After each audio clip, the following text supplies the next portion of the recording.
Dans cette vidéo de formation de l'évaluation canadienne du savoir-faire physique, nous verrons comment mesurer l'endurance cardiovasculaire avec la course navette Pacer. Équipement requis pour la course navette. Ruban à mesurer. Ruban adhésif pour gymnase. Gymnase, 15 mètres ou 20 mètres pour courir et espace supplémentaire pour tourner à chaque bout. Radio avec lecteur de disque. Disque FitnessGram Pacer. 20 cônes.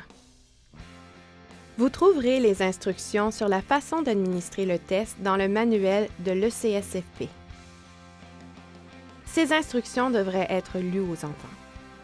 Préparer le test navette est très facile. Tracez simplement 2 lignes au sol à l'aide de cônes et de rubans à 20 mètres l'une de l'autre. Assurez-vous de disposer de suffisamment d'espace pour que les enfants puissent courir sans se heurter.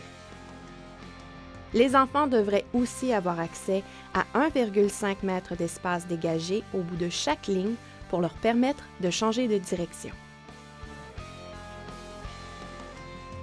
Il est facile de s'assurer que la course navette se déroule correctement. Au bout de chaque longueur de 20 mètres entre les cônes, un pied de l'enfant doit dépasser la ligne. L'enfant doit s'arrêter aussitôt qu'il ne réussit pas à atteindre la ligne avant le bip pour une seconde fois.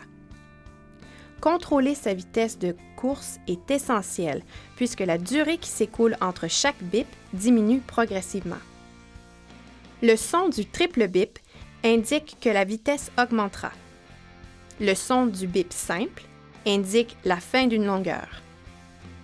Assurez-vous que les enfants ne s'arrêtent pas de courir. Éléments à surveiller pendant la course navette. Lecteur de disque placé sur une surface dure pour éviter que le disque saute pendant que les enfants courent. Assurez-vous que les enfants attachent bien leurs chaussures.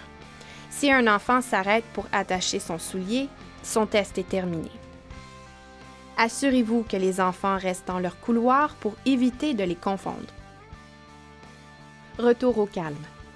Dès que les enfants terminent la course, assurez-vous qu'ils continuent de marcher de 1 à 5 minutes pour une période de retour au calme.